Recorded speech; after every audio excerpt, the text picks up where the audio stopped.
5 বছৰীয়া কাৰ্যকালত গুৱাহাটী উন্নয়ন দপ্তৰত এতিয়ালৈকে 3 জনকৈ মন্ত্ৰীক দায়িত্ব অৰ্পণ কৰা হ'ল কিন্তু মন্ত্ৰী আহে আৰু যায় কৃত্ৰিম বানৰহে কোনো পৰিৱৰ্তন নহয় আমি প্ৰতিদিন টাইমে এই কৃত্ৰিম বানক লৈ আজিৰ পৰা 10-11 বছৰৰ পূৰ্বে অভিমত অনুষ্ঠানত চৰকাৰৰ দৃষ্টিগোচৰ কৰিবৰ কাৰণে কোনবোৰ কথা আলোচনা কৰিছিলোঁ আজি তাৰ এটা আপোনালোকক এই মুহূৰ্তত মই আভাস দিম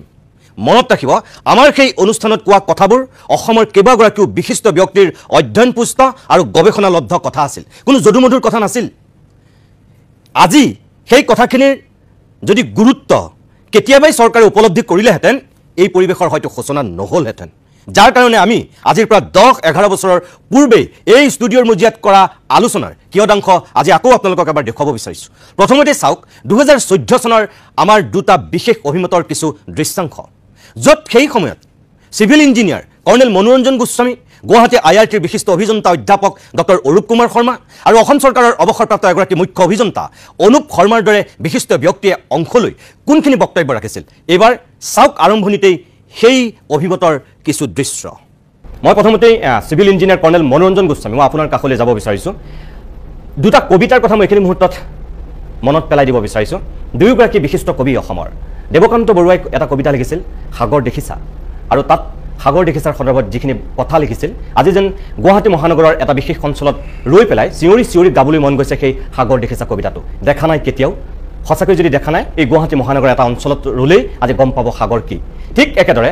আন এগৰাকী বিশিষ্ট কবি নৱকান্ত বৰুৱাৰ ক্ৰমশ কবিতাটোলৈ মনত পেলাওঁ যদি আমি কম পানীকুট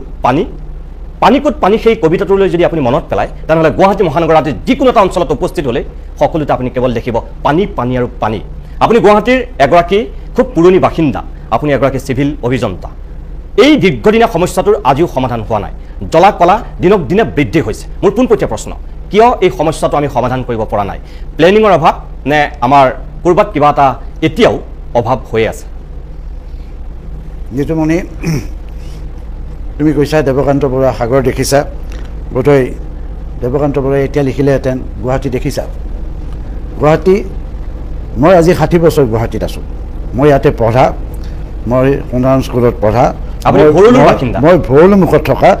আৰু নিতুমণি মই ভৰলু নদীত সাঁতুৰিছোঁ আজি যদি মই কওঁ যে মই ভৰলু নদীত সেই ভৰলু দলঙৰ পৰা জাপ মাৰি নদীত পৰোঁ সাঁতোৰোঁ আৰু সাঁতুৰি ব্ৰহ্মপুত্ৰত থওঁগৈ এইটো মই খেলা আছিল কাৰণ আমাৰ সোণাৰাম স্কুলত পঢ়িছিলোঁ ভৰলুৰ লগত আমি খেলি আছিলোঁ আজি যেতিয়া তুমি প্ৰথমতে এটা কথা ক'লা যে গোটেইবিলাক কি কৰিব লাগে মোৰ এটা প্ৰথম উত্তৰ গুৱাহাটী কোনোদিন প্লেনিং কৰাই নাই গুৱাহাটী নিজে নিজে আগবাঢ়িছে গুৱাহাটীৰ প্ৰথম প্লেনিং হ'ব লাগিছিল ড্ৰেইনেজ আমাৰ কোনো ড্ৰেইনেজ ছিষ্টেমেই নাই চিভিল ইঞ্জিনিয়াৰিঙৰ প্ৰথম কথা হ'ল ড্ৰেইনেজ এটা ইণ্ডিভিজুৱেল আইটেম নহয় drainage is a network drainage এঠাইৰ পৰা এ পইণ্টৰ পৰা বি পইণ্টলৈ যোৱাটো এটা গ্ৰেডিয়েণ্ট দি দিয়াটোৱে ড্ৰেইনেজ নহয় drainage of A city is a network of drain যে এই গোটেই নেটৱৰ্ক পাহাৰৰ পৰা আমাৰ বহুত চাৰিওফালে পাহাৰ আছে পাহাৰৰ পানী কোনফালে আহিব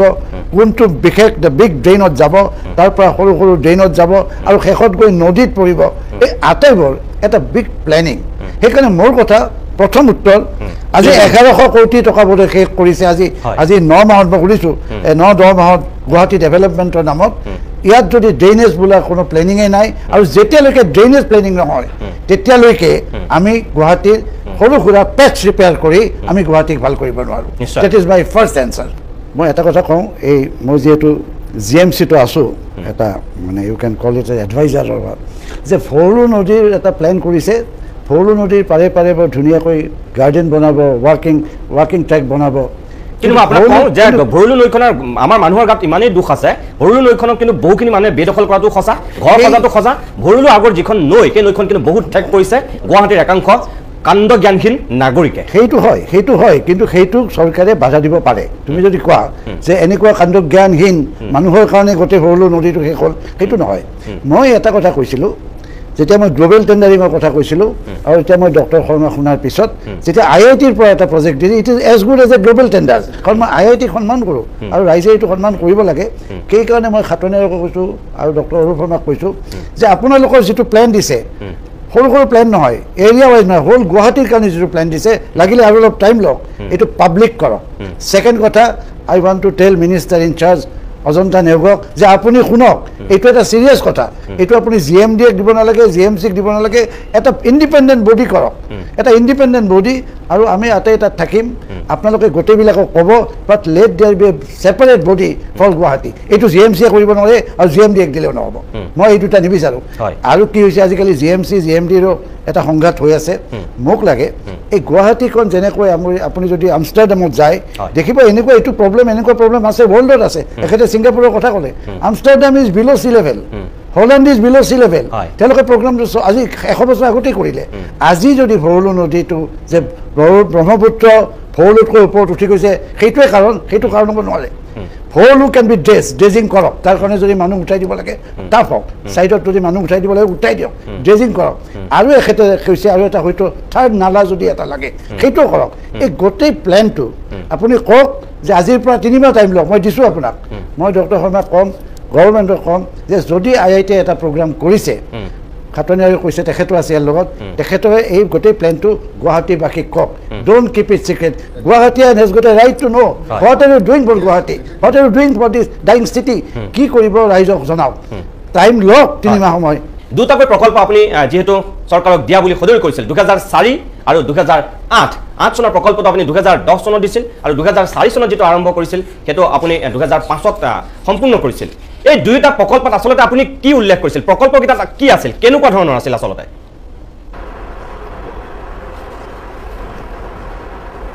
হয় কথাটো যে প্ৰথম যেটো প্ৰকল্প আছিল সেইটো আমাৰ HRD মিনিষ্ট্ৰীৰ আমি ফাণ্ডিঙত আমি কৰিছিলোঁ আমি প্ৰপ'জালটো পঠিয়াইছিলোঁ আৰু তেওঁলোকৰ চেংচন পোৱাৰ পিছত কৰিছিলোঁ এইটো আমি 2001 চনৰ পৰা আৰম্ভ কৰিছিলোঁ প্ৰকল্পটো আৰু তাৰ মূল উদ্দেশ্যটো আছিল এনেধৰণৰ তাৰ আগৰ পৰাও আমি যেতিয়া ড্ৰেইনেজৰ গুৱাহাটী প্ৰব্লেমটোৰ কথা চাই আছোঁ যে দেখিছোঁ যে এইটো এটা সামগ্ৰিকভাৱে আমি যদি নেচাওঁ তেতিয়াহ'লে সমস্যাটো সমাধান কৰিব নোৱাৰি আৰু সেয়েহে আমি এটা হলিষ্টিক এপ্ৰ'চত আমি কামটো কৰিবলৈ লৈছিলোঁ মানে এতিয়া গুৱাহাটীৰ একচুৱেলি আমি ক'ব লাগিলে যে ইয়াৰ 3খন মূল নদী বুলি ক'ব পাৰিম না বাহিনীখন আহিছে বুজি সেইখনে আমি ভৰলু বুলি কওঁ আৰু ধৰক বশিষ্ঠখন আহিছে গতিকে সেইখন গুচি গৈছে আনহাতে দীপৰ বিলৰ এটা কেটচমেণ্ট আছে এনেকৈ এই গোটেই আনহাতে পূব ফালৰ পৰা কিছুমান সৰু সৰু জুৰি আহিছে এই গোটেইবিলাক লগ লাগি আমাৰ গুৱাহাটীৰ অৱবাহিকাটো গঠন হৈছে এতিয়া গোটেই আৰু সেই পানীখিনি গৈ আকৌ ব্ৰহ্মপুত্ৰলৈ ওলাই গৈছে এতিয়া গোটেই প্ৰাকৃতিক যিটো অৱবাহিকা সেই অৱবাহিকাটোতেই মানুহখিনি বসবাস কৰি আছে আৰু আমি যেতিয়া পানীখিনি কেনেধৰণে ওলাই যাব লাগে সেই কথাটো চাওঁ তেনেহ'লে আমি কৰিব লাগিব কি গোটেই অৱবাহিকাটো এটা ইউনিট হিচাপে লৈ আমি ষ্টাডি কৰিব লাগিব আৰু সেইটোকে আমি কেটচমেণ্ট বুলি কওঁ বা ৱাটাৰশ্বেড বুলি কোৱা হয় আৰু সেই ৱাটাৰশ্বেডটো আমি সৰু সৰু বহুত ৱাটাৰশ্বেডত ভাগ কৰি লৈ 105টা ৱাটাৰশ্বেডত ভাগ কৰি লৈছিলোঁ আৰু আমি সেই ধৰণে ষ্টাডি কৰিছিলোঁ যে একেবাৰে ওপৰৰ পৰা পাহাৰৰ ওপৰৰ পৰা পানীখিনি সম্পূৰ্ণ বাহিৰলৈ ওলাই যোৱাৰ কাৰণে আমি কি কৰিব লাগিব তেতিয়া আমি দেখিছিলোঁ যে প্ৰথমতে এইটো আমি আগতেও জানো যে ছেডিমেণ্ট আহি আমাৰ মানে নলা নৰ্দমা প্লাছ নৈ বিলসমূহ বাম হৈ গৈছে গতিকে প্ৰথম আমাৰ সেইখিনিৰ ওপৰত আমি ষ্টাডি কৰিছিলোঁ আমি মডেল বনাইছিলোঁ যে কিমান পানী আৰু কিমান মাটি আমাৰ পাহাৰ অঞ্চলৰ পৰা ওলাই আহে আৰু সেইখিনি ওলাই আহি আমাৰ কি ধৰণে আমাৰ একচুৱেলি কি হয় ভৈয়াম পোৱাৰ লগতে আমাৰ যদি বৰষুণ হয় পাহাৰখিনি খুব ষ্টিপ গতিকে খুব খৰগতিত নামি আহোঁতে যদিহে গছ বন নাথাকে তেনেহ'লে সি মাটি খহাই লৈ আহে আৰু ভৈয়াম পোৱাৰ লগে লগে তাৰ স্পীডটো কমি যায় আৰু তেতিয়াই হয় কি খুব সৰু সৰু পাৰ্টিকুলবিলাকৰ বাহিৰে বাকীখিনি নৈ বা আমাৰ নলা নৰ্দমাসমূহত জমা হৈ যায় আৰু জমা হৈ যোৱাৰ ফলত হয় কি প্ৰথমতে তললৈ আগবাঢ়ি গৈ জমা হয় আৰু তেনেকৈ ক্ৰমান্বয়ে নদীৰ সেই নলা নৰ্দমা বা নদীসমূহৰ শ্লোপবিলাকো কমি যায় গতিকে পানী ওলাই যোৱাৰ ক্ষমতাটো আৰু কমি যায় সেইকাৰণে আমি ষ্টাৰ্ট কৰিছিলোঁ যে ওপৰৰ গছ বন দিলে কেনেধৰণৰ পৰিস্থিতি হ'ব এই ধৰণৰ আমি মডেলিং কৰি চাইছিলোঁ নলা নৰ্দমাবোৰ আমি চাফা কৰিব আমি কিছুমান নলা নৰ্দমাত তেতিয়া প্ৰেক্টিকেলি চাওঁতে দেখিছিলোঁ যে ইভেন 2 মিটাৰ যদি নলাটোৰ 1 মিটাৰমান ছেডিমেণ্টেই জমা হৈ আছে গতিকে আমি সেইবিলাকো অধ্যয়ন কৰি চাইছিলোঁ জুৰোডৰ এটা এলেকালৈ আমি দিন ৰাতি বৰষুণ অহাৰ লগে লগে কিছুমান মানুহক আমি নিয়োগ কৰিছিলোঁ যে তেওঁলোকে ৰেইনকোট লৈ তাতে ৰৈ থাকে তেওঁলোকে গৈ সেইটো জুখি চাই গৈ কিমান পানী আহিছে কিমান ছেডিমেণ্ট আহিছে সেই চেম্পল কালেক্ট কৰে এইখিনি কৰাৰ পিছত আমি এটা সামগ্ৰিক দেখিলোঁ যে এই ধৰণৰ আমি কামখিনি কৰিব লাগিব starting from the hilly catchment to the outlet যে আমাৰ হিলি কেটচমেণ্টত আমি ভেজিটেশ্যনৰ ব্যৱস্থা কৰিব লাগিব বিভিন্ন ধৰণৰ তাৰপিছত নলা নৰ্দমাসমূহ ওলাই যাবৰ কাৰণে আমি শ্লোপৰ য'ত যাৱতীয় ব্যৱস্থা কৰিব লাগে কিছুমান বটলনেক হৈ যায় ক'ৰবাত নেৰো হৈ যায় এতিয়া হয় কি কোনোবা এঠাইত যদি সৰু হৈ যায় ড্ৰেইনটো তেনেহ'লে তাৰ আগফাললৈ ডাঙৰ থাকি লাভ নাই কাৰণ সেইটো প্ৰায় মানে তাৰ ঠিক পিছৰ ফাললৈ পানীটো বাঢ়ি আহে আৰু সেই ফ্লাডিঙৰ সৃষ্টি কৰিব গতিকে তেনেকুৱা বটলনেক বহুত পোৱা গৈছিলে সেইবিলাক আমি ক্লিয়াৰ কৰিব লাগিব অকল নদীখনতেই নহয় নলা নৰ্দমাবিলাকতো গতিকে এইবিলাক আমি গোটেই সাঙুৰি লৈ তাৰোপৰি আমি আগতে মই কালিও কৈছোঁ যে আমি এটা ডিজিটেল এলিভেশ্যন মডেল তাৰমানে কোন ঠাইৰ উচ্চতা কিমান কোনফালৰ পৰা পানী কোনফালে গৈ গৈছে সেইবোৰ মডেলিং কৰি চোৱা হৈছিল চাই আমি দেখিছিলোঁ যে ইয়াৰ পৰা কেইবাটাও পথেৰে মানে পানীৰ পথেৰে আমাৰ ধৰক পানীখিনি প্ৰাকৃতিকভাৱে ওলাই যায় তাৰ লগতে আমাৰ যিবোৰ নলা নৰ্দমা বা মানে যিবোৰ ৰাস্তাৰ কাষৰ নলা থাকে সেইবিলাকো সংযোজন হয় এনেধৰণে আমাৰ গোটেই পানীখিনি ওলাই যোৱাৰ এটা ব্যৱস্থা কৰিব পৰা যায় কোনো ক্ষেত্ৰত য'ত নোৱাৰি তাত পাম্পিঙৰ ব্যৱস্থা কৰিব লাগিব এনেধৰণৰ প্ৰকল্পটো আমি তৈয়াৰ কৰি উলিয়াইছিলোঁ এই প্ৰকল্পটো তৈয়াৰ কৰাৰ পিছত এইটো আমাৰ প্ৰথম প্ৰকল্পটো 2004 চনত শেষ হৈছিলে তাৰপিছত এতিয়া ইয়াৰ গাঁথনিক যিটো সমস্যা যে আমি তেতিয়া ৱাটাৰ ৰিচোৰ্চ ডিপাৰ্টমেণ্টৰ ক্ষেত্ৰত আমি চালোঁ যে সেইটো অকল ভৰলুখিনিহে তেওঁলোকৰ ভাগত পৰে আনহাতে নলা নৰ্দমা বুলি ক'লে ৰাস্তাৰ কাষৰ নলাবোৰ PWDৰ হাতত পৰে কিছুমান নলা মিউনিচিপালিটিৰ হাতত পৰে গতিকে একচুৱেলি কোনে কামটো কৰিব পাৰিব এই ধৰণৰ কিছুমান আমি পৰ্যবেক্ষণ কৰিছিলোঁ আৰু ইতিমধ্যে 2005 চনত নেশ্যনেল ডিজাষ্টাৰ মেনেজমেণ্ট অথৰিটিয়ে এখন ৱৰ্কশ্বপ পাতিছিলে ষ্টেট ডিজাষ্টাৰ মেনেজমেণ্ট অথৰিটিৰ লগত লগ লাগি তাতে আমি ইয়াৰ এটা প্ৰেজেণ্টেশ্যন দিছিলোঁ আৰু তেতিয়া তাতে ছেক্ৰেটাৰীও আছিলে আৰু তেওঁ কৈছিলে যে গুৱাহাটী IITত যে এইখিনি কাম হৈছে আমি গম পোৱা নাই এতিয়া গম পালোঁ খুব ভাল হ'ল তেতিয়া আমি খুব আশাবাদী আছিলোঁ যে কামটো হ'ব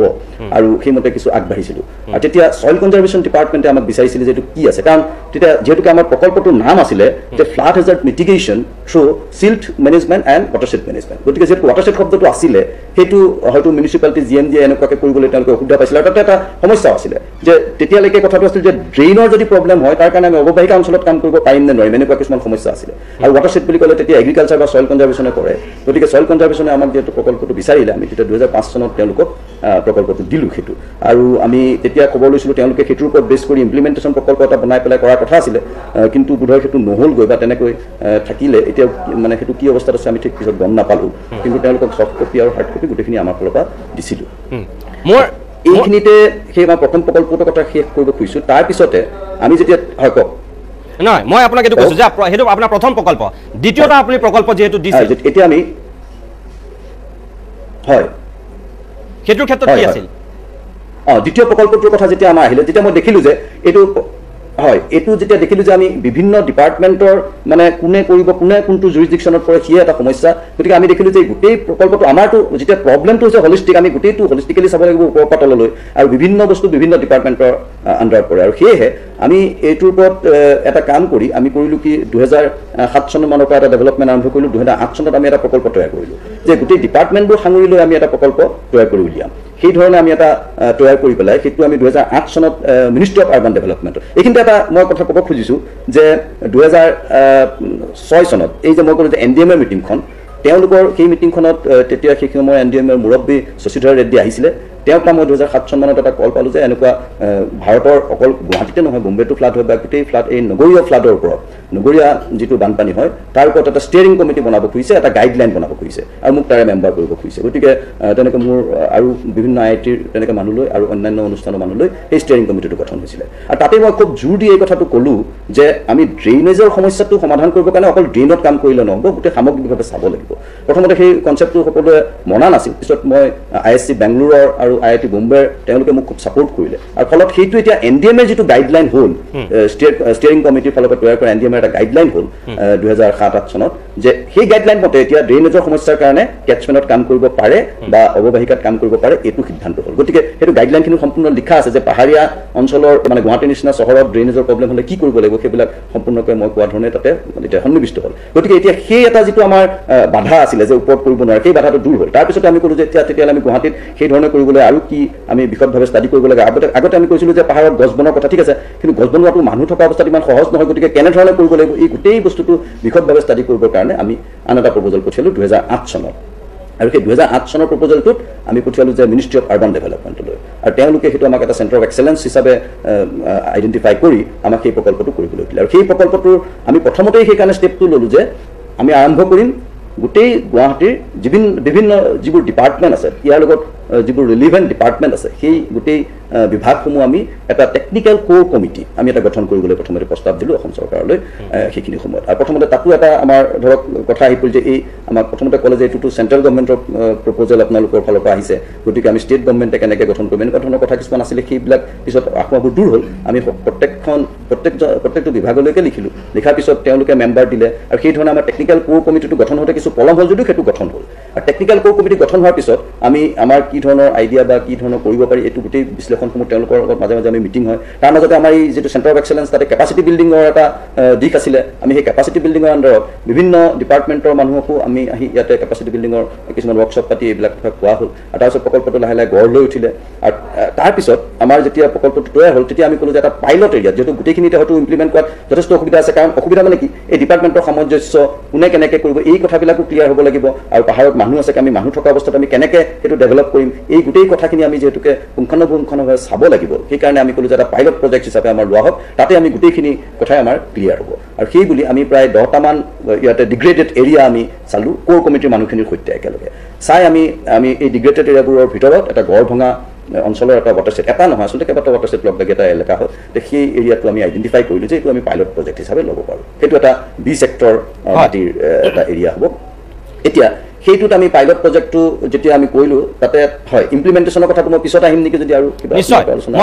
ল'ব পাৰে যে ইমপ্লিমেণ্টেশ্যন কৰিবৰ কাৰণে আমি এটা ইমপ্লিমেণ্টেশ্যন কমিটি গঠন কৰা হ'ল হয়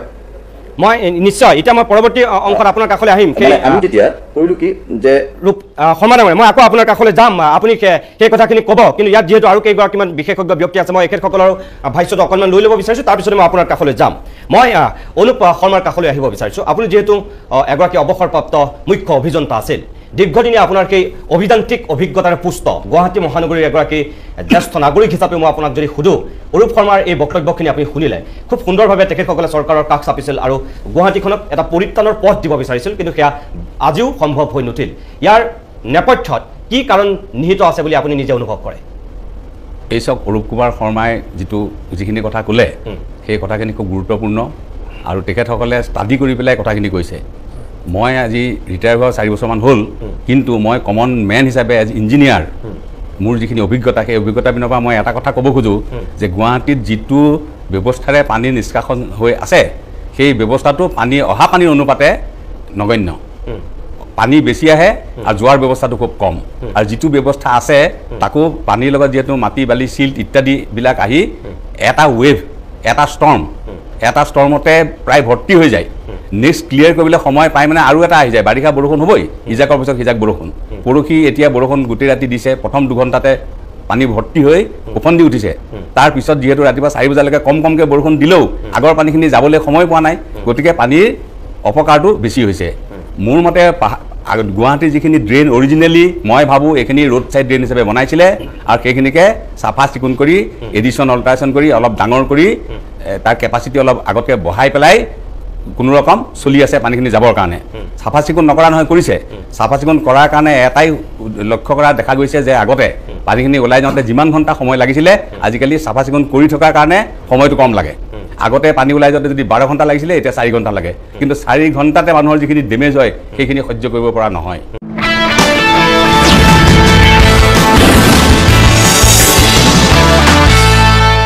সেই তেতিয়াই গুৱাহাটীৰ IITৰ অধ্যাপক ডক্টৰ অৰূপ কুমাৰ শৰ্মাৰ দৰে বিশিষ্ট অভিযন্তাই যি পাইলট প্ৰজেক্ট প্ৰস্তুত কৰিছিল সেইসমূহক যদি চৰকাৰে গুৰুত্ব দিলেহেঁতেন তেতিয়াই আজি এই 10 বছৰৰ পিছত 11 বছৰৰ পিছত গুৱাহাটীবাসীৰ এই একেই না জল না থল অৱস্থা নহ'লহেঁতেন হয়তো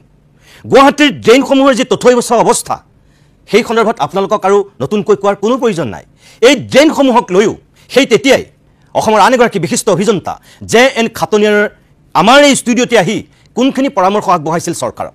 অসম ইঞ্জিনিয়াৰিং কলেজৰ বিশিষ্ট অধ্যাপক ডক্টৰ দিগন্ত গোস্বামীৰ দৰে ব্যক্তিয়েও সেই তেতিয়াই আমাৰ এই অভিমত অনুষ্ঠানত অংশগ্ৰহণ কৰি গুৱাহাটীৰ পাহাৰত বৰষুণ দিলেই যি ভূমিস্খলনে ভয়াৱহ পৰিস্থিতিৰ সূচনা কৰি আহিছে সেই সন্দৰ্ভত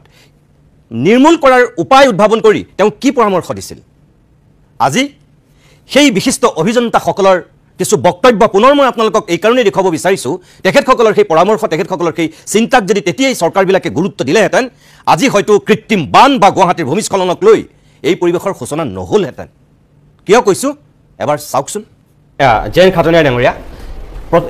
অনুপ শৰ্মাই যিখিনি কথা কিছু সময় পূৰ্বে কৈছিল আপুনি যদি চাই এখেতৰ ড্ৰেইনৰ কথা কৈছে ডক্টৰ গোস্বামীও কৈছে ড্ৰেইন ছিষ্টেম যিটো গুৱাহাটী মহানগৰী আপুনি যদি চাই ৰাস্তাৰ কাষত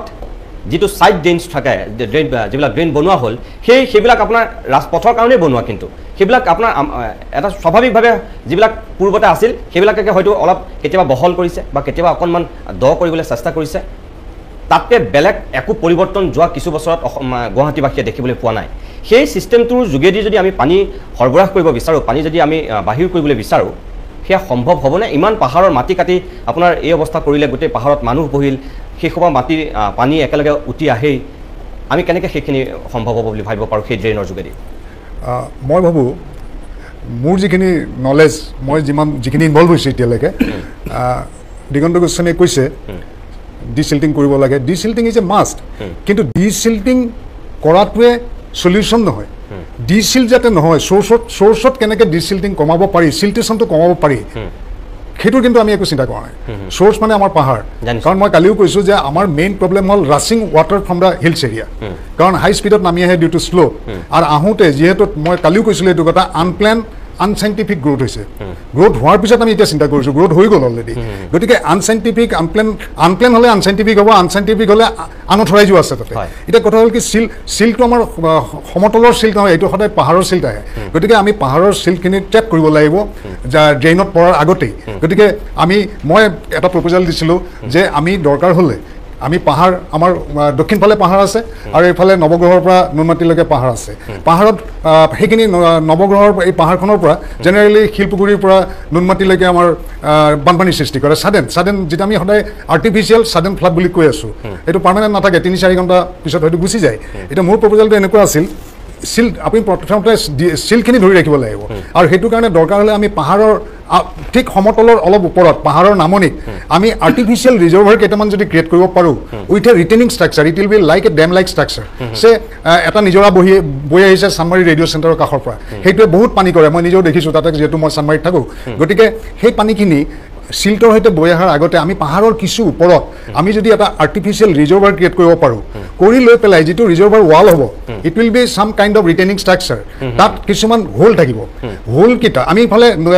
ভৰলুখন চাফা কৰি লৈছোঁ লৈ পেলাই তাৰ কেৰিং কেপাচিটিটো ওলাই লৈছোঁ লৈ পেলাই যিখিনি কেৰিং কেপাচিটি সেইখিনি হিচাপত আমি কেইটামান আউটলেট বনাম আউটলেটটো দি সিমানখিনি পানীহে ওলাই আহিব পাৰিব তাৰমানে ফ্লাড নোহোৱাকৈ গতিকে কি হ'ব আমাৰ পানী যদি আহি আছে 100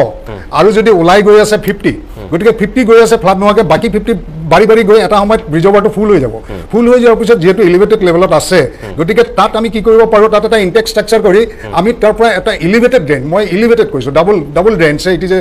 মানুহৰ মূৰৰ ওপৰেদি হয়তো যাব পাৰে চুইটেবল জেগাই দি আমি তেনেকৈ পানীটো ডাইভাৰ্ট কৰি লৈ যাব পাৰোঁ নেকি ক'ৰবাত এনেকুৱা এটা প্ৰপ'জেল মই ড্ৰয়িং সহকাৰে আগতেও দিছোঁ আৰু এটা কথা হ'ল কি য'ত আমি ৰিজাৰ্ভাৰটো বনাম ৰিজাৰ্ভাৰটোত গভৰ্ণমেণ্টৰ কনচাৰ্ণ অথৰিটিৰ এটা ছেকশ্যন থাকিব লাগিব কাৰণ তাত আকৌ ৰিজাৰ্ভাৰটোত কিছুমান চেম্বাৰ থাকিব first chamber second chamber third chamber যাতে চিল্টেশ্যনটো একৰ্ডিংলি হয় আকৌ বৰষুণ শেষ হোৱাৰ পিছতে নেক্সট ডে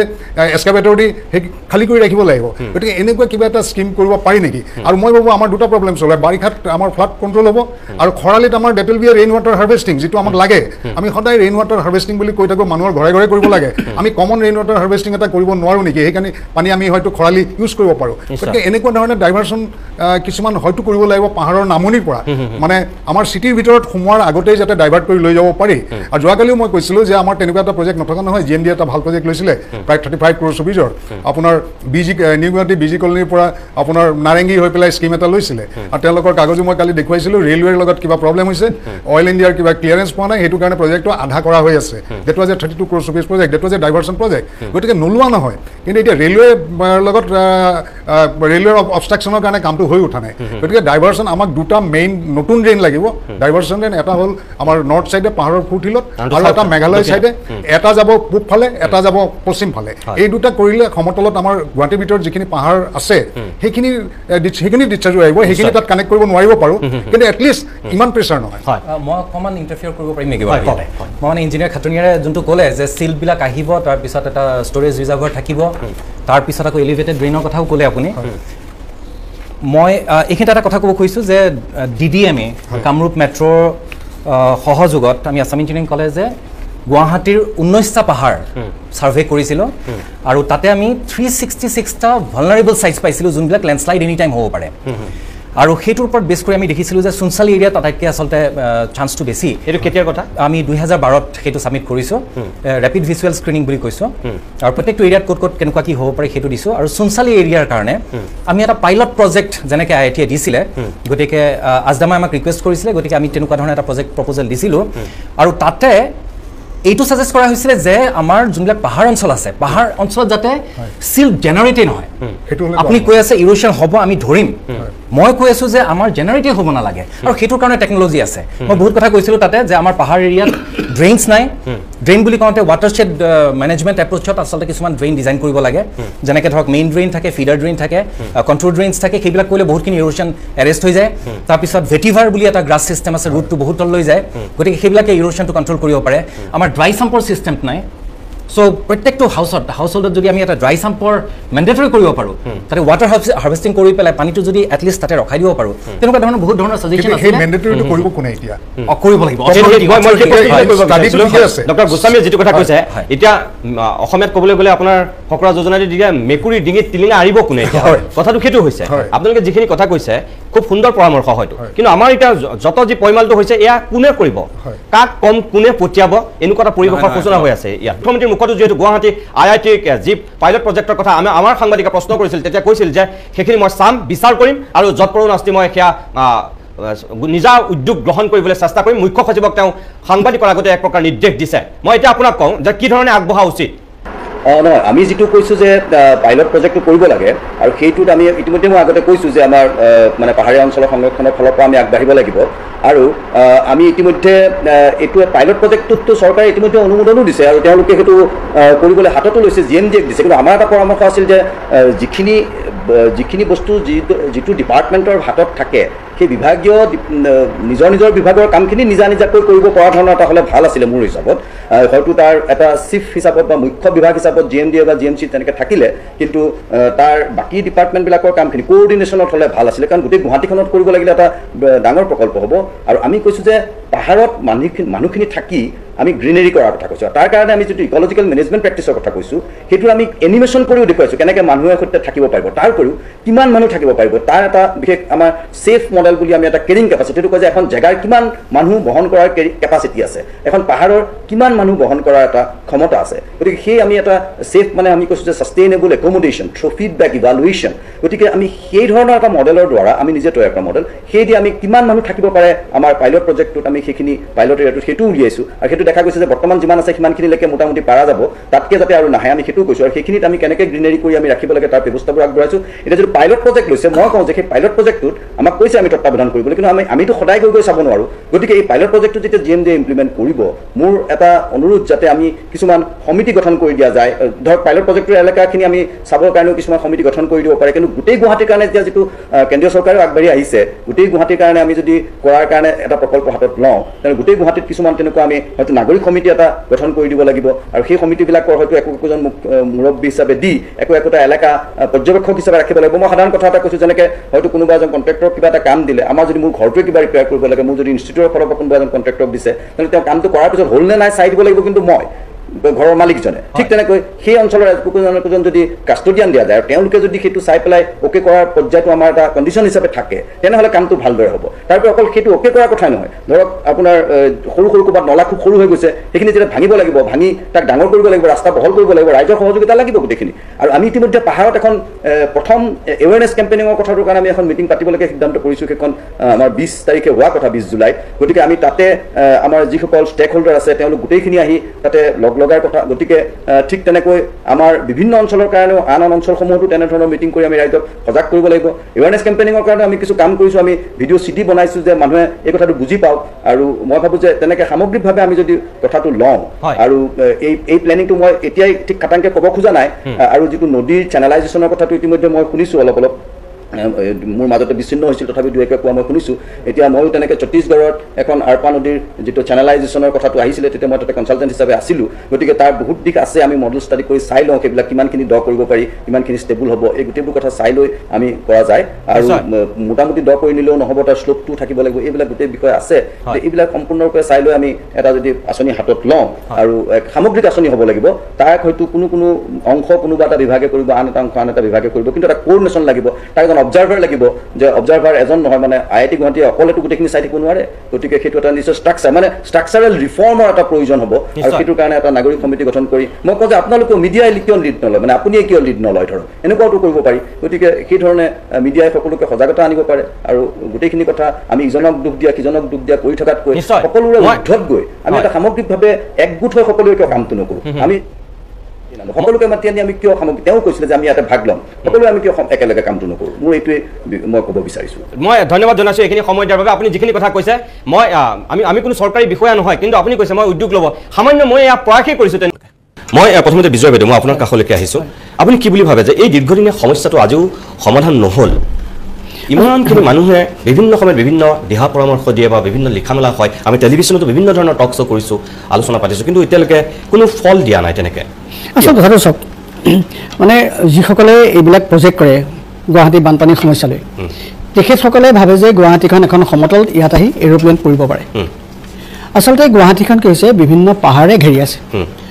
মেজৰ ২৭টা পাহাৰ ভিতৰত ১৭টা পাহাৰ মেজৰ পাহাৰ বুলি আমি ক'ব পাৰোঁ আৰু সেই পাহাৰবিলাক লগতে মেঘালয়ৰ পৰা পানীবোৰ নামি আহে আৰু পানী নামি আহি গুৱাহাটীতে হৰহৰকৈ নামি আহে গুৱাহাটীখন এটা সৰু বাতিৰ নিচিনা যেনেকৈ অসমখন এখন চাৰিওফালে পাহাৰীয়া ৰাজ্যৰ মাজত বাতি এটা তেনেকৈ গুৱাহাটীখনো এটা সৰু বাতি এটা আৰু ঠাই অলপ গতিকে যেতিয়া পানীবোৰ নামি আহে যাবলৈ ঠাই নাই আৰু যিবিলাক ড্ৰেইনবিলাকত বহলটো ১ বেগেট হ'ব এবেগেট বহল আৰু দীঘলটো হাৰ্ডলি ৭-৮ ইঞ্চি হ'ব গতিকে সেই পানীখিনি লৈ যাব পৰা পানীখিনি ধৰি ল'ব পৰা কোনো ধৰণৰ ড্ৰেইন নাই আজিলৈকে নাই যথেষ্ট মানে এই সম্পৰ্কত কোৱা হৈছে মাজতে এবাৰ মই যেতিয়া অটল বিহাৰী বাজপেয়ীৰ সময়ত ৰাস্তা আৰু ড্ৰেইনৰ কাৰণে পইচা চেংচন যথেষ্ট পইচা চেংচন কৰা হৈছিল পইচাখিনি পোৱাৰ পিছত তেওঁলোকে অসম চৰকাৰে কলিকতাৰ কনচালটেণ্ট মাতি আনিলে আৰু কলিকতাৰ কনচালটেণ্টে এবাৰ গুৱাহাটীত ঘূৰি গৈ কলিকতাত বহি অসমৰ তেওঁলোকে কোনো ধৰণৰ এলাইনমেণ্ট নকৰাকৈ তেওঁলোকে ড্ৰেইন ইত্যাদি তেওঁলোকে ইত্যাদি কৰিলে আৰু আমি য'ত থাকোঁ মই য'ত থাকোঁ তাত ১৯৭০ চনৰ পৰা আছোঁ তাত কোনোদিন পানী সোমোৱা নাই সেই ড্ৰেইনবিলাক কৰাৰ পিছত পানী মানে উলটি সোমাব ধৰিলে অৰ্থাৎ মানে ওখ ক'ত চাপৰ ক'ত সেইমতে ড্ৰেইনবিলাক মানে নবনালে ১ নম্বৰ হ'ল সৰু ২ নম্বৰ হ'ল ঠেক মানে ডেফ্ট নাই এই গোটেই কামবিলাকে মানে এইবিলাক অৱস্থা কৰিলে আৰু দ্বিতীয় কথা হৈছে সকলোতকৈ ভয়ানক কথা হৈছে এই যে পাহাৰৰ পানীবোৰ নামি আহে এই পাহাৰৰ পানীবোৰ নামি আহে সেই পানীখিনি চেনেলাইজ নকৰে সেই পানীখিনি চিধা চিধি আহিবলৈ দিয়ে আৰু অহাৰ পিছত তলত চেনেলাইজ কৰাৰ কোনো উপায় নাই ক'লৈ যাব কি কৰিব উপায় নাই ওপৰতে পাহাৰতে যদি গাৰ্ডৱাল ইত্যাদি দি তলত যদি গাৰ্ডৱাল দি পানীখিনি চেনেলাইজ কৰি দিয়ে ক'ৰবাত পানীখিনি ধৰি ৰাখক কিছু পানী যাবলৈ দিয়ক অলপ অলপকৈ পানীৰো কনজাৰ্ভেশ্যন হ'লহেঁতেন আৰু লগে লগে মানে কম সতত পানীখিনি গুচি গ'লহেঁতেন আৰু বহু আমাৰ ইয়াত অভিজ্ঞ এওঁলোক আছে তেওঁলোকে গোটেই কথাখিনি ক'ব মানে পানীৰ লগত গুৱাহাটীত পানীৰ লগত পাহাৰৰ কাৰণে শিল বালি মাটি বেছি ধৰণে আহে এটা ড্ৰেইন খানক ২ দিন বৰষুণ দিয়াৰ পিছত সেই গোটেই ড্ৰেইনটো বোকাৰে ভৰি যাব গতিকে এই কথাবিলাক কি হৈছে চাইণ্টিফিকেলি আজিলৈকে বিচাৰ কৰা নাই বিচাৰ নকৰাৰ কাৰণে আজি এইটো অৱস্থা গুৱাহাটী হৈছে বোধহয় ভাৰতবৰ্ষৰ এনেকুৱা কোনো চহৰ নাই যিখন চহৰত গুৱাহাটীৰ নিচিনা এটা নাৰকীয় অৱস্থা সৃষ্টি হৈছে মই কেশৱ শইকীয়া বাইদেউ যিখিনি কথা কৈছে এই কথাটোতো আমি প্ৰত্যেকেই জানো আগতো বহুবাৰ এই কথাটো আলোচনা হৈছে সকলোৱে কয় যে চাৰিওফালে পাহাৰ মাজত আমি মানুহখিনি আছোঁ মই এইখিনি মুহূৰ্তত আপোনাক সুধিম কথাটো কিন্তু এটা ফোন লৈ লৈছোঁ কোনে কৈছে ক'ৰ পৰা কৈছে আৰু আপুনি কি জানিব বিচাৰিছে হেল্ল' মই ৰঞ্জিত উপাধ্যায় কৈছোঁ গুৱাহাটীৰ পৰা হয় নিতুমণি নমস্কাৰ নমস্কাৰ বিজয় বাইদেউ মোৰ প্ৰশ্ন বাইদেউ যিহেতু মই উদাল বাক্কাত থাকোঁ উদাল বাক্কাত থাকে হয় উদাল বাক্কা লাল গণেশ উদাল বাক্কাত দুই চাইডে যিটো পাহাৰ আছে দুটো চাইডে পাহাৰ উদাল বাক্কাৰ মাজত আছে দুটা চাইডে পাহাৰ আছে দুটা এটা ফৰেটি পাহাৰ আৰু এটা লুটুমা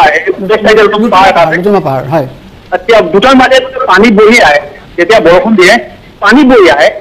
ইয়াত আগত এটা ড্ৰেইন আছিল সেই ড্ৰেইনটো এতিয়া মানুহবিলাকে ঘৰ বনাই থৈ দিছে গতিকে মাজত পানী বিশেষকৈ যেতিয়া পানী জমা হয় আপোনাৰ মতে বৈজ্ঞানিক দৃষ্টিভংগীৰে কোনটো দৃষ্টিভংগী কৰিলে এইখিনি দূৰ হ'ব আপোনাৰ কথাটো মই উত্তৰটো দিছোঁ ধৰক আপুনি যি দুটা পাহাৰৰ পৰা পানী আহে বুলি কৈছে আহে হয় আৰু গুৱাহাটীখন এতিয়া যি 10 বছৰ আগত গুৱাহাটী হৈ থকা নাই চাৰিওফালে মানুহ বহি গ'ল কিন্তু তাৰ মাজতে সমাধান উলিয়াব লাগিব তাৰ মাজতে সমাধান যদি আমি উলিয়াব নোৱাৰোঁ তেতিয়াহ'লে আমি গুৱাহাটীৰ এই সমস্যাটো কোনোদিন আমি সমাধান কৰিব নোৱাৰোঁ গতিকে দুটা পাহাৰৰ মাজত যিখিনি ঠাই আছে সেইখিনি ঠাই আমি চাব লাগিব যে মানুহক উচ্ছেদ নকৰাকৈ কেনেকৈ আমি পানীখিনি আনিব পাৰোঁ তাৰো যথেষ্ট ব্যৱস্থা আছে আণ্ডাৰগ্ৰাউণ্ড ড্ৰেইন কৰিব পৰা অৱস্থা আছে কাৰণ তাত ডাঙৰ শিল নাই গতিকে বহু ধৰণৰ ব্যৱস্থা আছে আৰু মানুহক বুজাই অলপ ইফাল সিফাল কৰিব পৰা যায় সেই এটা কথা আছে গতিকে মই ভাবোঁ এই সমস্যা সমাধান হ'ব এইখিনিতে আৰু এটা মই সময় পামনে নাই পিছত ক'ম এইটো আপোনাক মই জনাবলৈ পাই সুখী হৈছোঁ ইতিমধ্যে গুৱাহাটী আপোনালোকে জানিছে যে স্মাৰ্ট চিটি হিচাপে ইতিমধ্যে গুৱাহাটীক গ্ৰহণ কৰা হৈছে আৰু বছৰি 100 কোটি টকাকৈ খৰচ কৰা হ'ব যেতিয়ালৈকে গুৱাহাটী সম্পূৰ্ণভাৱে যিখিনি প্ৰজেক্ট লোৱা হৈছে সেই প্ৰজেক্টখিনি সম্পূৰ্ণ নহয় আৰু ইয়াৰ ভিতৰত মই আজি আমাৰ আলোচনা আছিলে জি এম চিৰ লগত মই প্ৰথম এই গুৱাহাটীৰ কৃত্ৰিম বানপানীৰ সমাধানৰ ক্ষেত্ৰত আগতে প্ৰথম প্ৰস্তাৱখিনি ল'ব দিছোঁ যে ওপৰৰ পৰা তললৈ ড্ৰেইনখিনি প্ৰথমতে কৰি আৰু তাৰ লগে লগে ৰাস্তা ইত্যাদি কৰিব লাগিব তাৰ লগত আপোনালোকে জানে যে আমাৰ গুৱাহাটীৰ ৰেলৱে ষ্টেচনটো আছে সেই ৰেলৱে ষ্টেচনটো সম্ভৱপৰ ক্ষেত্ৰত শ্বিফ্ট কৰি পেলাই আমিনগাঁও হওক অন্য কোনো ভাল ঠাই তালৈ শ্বিফ্ট কৰিলে সেই তাতো যথেষ্ট আমি ড্ৰেইনৰ কাৰণে জেগা ইত্যাদি থ'ব পাৰিম ৰাস্তাৰ কাৰণে পাৰিম বা ভৱিষ্যতে যদি মনৰ ৰেল হয় তেতিয়াও তাত সুবিধা হ'ব ইত্যাদি বহু কথা ইতিমধ্যে চিন্তা কৰা হৈছে মই ভাবোঁ যে